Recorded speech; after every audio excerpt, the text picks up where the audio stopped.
Welcome back to the Global Ledger. I'm Justin.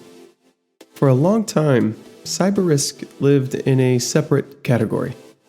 It was discussed by IT departments, security consultants, compliance teams. It showed up in disclosures, it showed up in audits, it showed up in board presentations. But it did not show up in macroeconomic models. It did not show up in monetary policy discussions. And it did not show up in market pricing either. That separation no longer holds. Cyber risk is now a financial stability risk. And in this episode, we're going to explain exactly why that is. Let's get into it.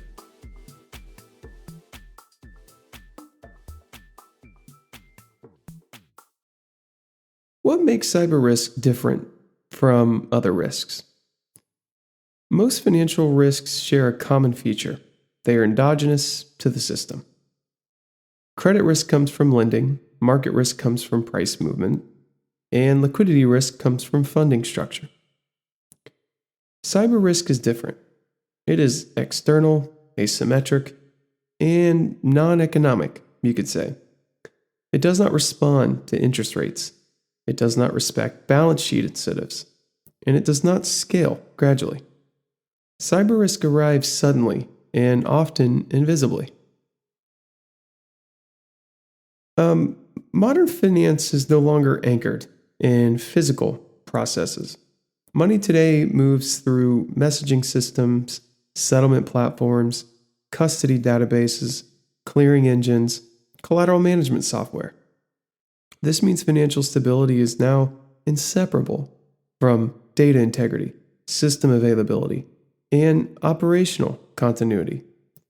A cyber incident doesn't need to steal money to cause damage. It only needs to interrupt trust. Here is the key transmission mechanism when it comes to liquidity shocks and cyber events. Okay, a cyber incident can delay settlement, it can corrupt position data, disable payments, freeze collateral movement. Okay, so when that happens, participants cannot answer basic questions. What do I own? What do I owe? Who owes me? Can I meet margin? Right? In that environment, the rational response is not risk-taking, it is withdrawal. Liquidity disappears, not because of fear, but because of uncertainty. Cyber risk does not scale linearly. A small vulnerability can cascade across systems, propagate through shared infrastructure, and affect multiple institutions simultaneously. Because financial systems are centralized, synchronized, and optimized for speed, a cyber failure becomes a synchronous shock. There is no diversification when everyone uses the same rails. Markets run on trust. Trust in prices, trust in settlement, trust in records. Cyber incidents attack trust directly. Even after systems are restored, participants hesitate. Risk limits tighten and liquidity buffers rise. The damage persists beyond the outage. Cyber risk leaves a trust scar. Cyber risk does not behave like volatility, default probability, or funding spreads. It is fat-tailed, strategic, and adaptive. Attackers learn. Defenses lag. Models age quickly. This makes cyber risk fundamentally unmodelable in traditional frameworks. Policymakers often assume redundancy exists, backups are reliable, and recovery is fast. But operational reality is more fragile. Recovery requires data validation, reconciliation, human coordination.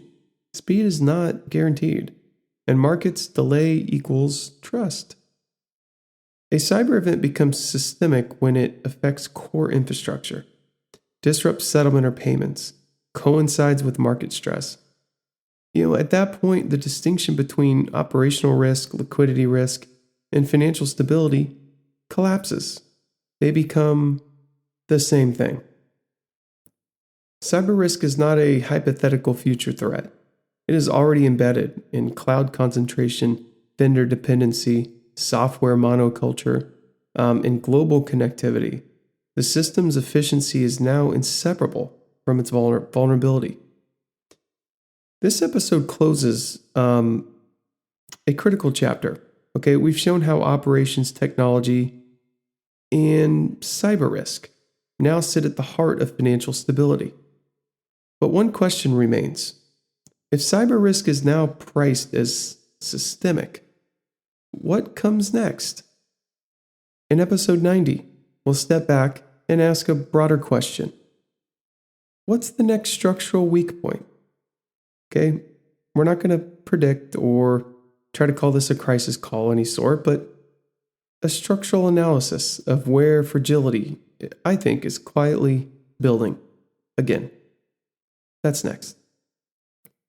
Thank you for listening to episode 89 of the Global Ledger. We talked about cybersecurity and how it's embedded in the system. Once again, I'm Justin, and thank you for being here.